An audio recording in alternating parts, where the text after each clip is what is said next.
encore Kansla Astrid. Je suis là encore avec cette nouvelle vidéo. Je m'approche de la caméra parce que je suis au travail et mes collègues parlent beaucoup.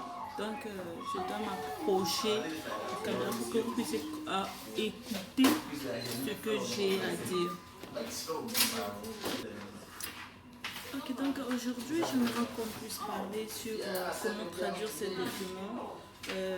C'est très nécessaire parce que Accra est un pays anglophone, donc si tu veux aller dans une université, tu dois traduire tes documents. Et les documents que tu dois traduire sont les suivants. Ne quitte pas, regarde cette vidéo jusqu'à la fin. S'il te plaît, abonne-toi à cette chaîne pour que tu puisses avoir une...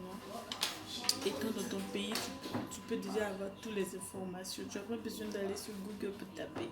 En regardant cette vidéo, tu as déjà tous les détails que tu veux. Ok? Alors, comme je le disais, aujourd'hui, on va parler de comment traduire ces documents.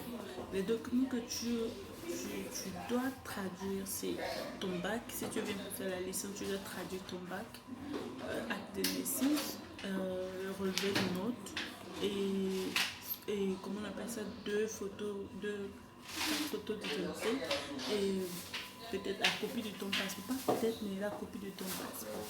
Ok?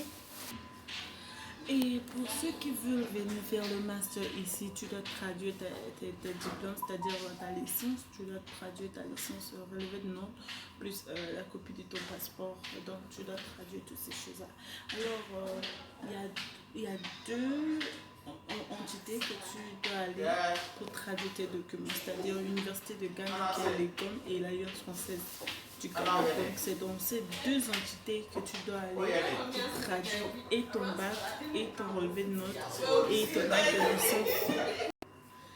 Ces deux entités sont très fiables parce que si tu traduis tes documents à l'ECOM, quand tu vas dans les universités, ils savent que vraiment l'ECOM c'est une grande université, donc ils peuvent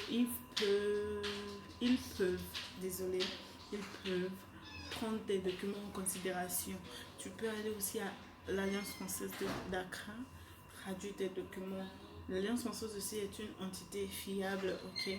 C'est une entité vraiment très fiable. Quand tu envoies tes documents dans les universités, ils vont prendre en considération, ils vont prendre tes documents en considération. Donc si tu veux traduire tes documents, tu peux venir avec ton bac, tu peux venir avec tous tes documents francophones, mais avant d'aller dans une université, il faut traduire tes documents en anglais. Et là où tu dois traduire tes documents, c'est à l'université de l'École, l'université de Ghana, l'université publique de Ghana et aussi à l'Alliance française. Alors merci encore très beaucoup. Et cette vidéo n'est pas trop longue parce que je vais juste donner ces détails là parce qu'il y a des gens qui me posent des questions. Si je veux venir étudier ici à Accra, que dois-je faire, quel document dois-je amener? Donc je fais cette vidéo pour ces gens-là. Si tu connais une personne qui a besoin de ces informations, s'il te plaît, partage à tes amis. Et n'oublie pas de t'abonner à cette chaîne. Dieu va te bénir pour ça, ok? Et je vous dis ciao, au revoir et à la prochaine. Abonnez-vous s'il vous plaît.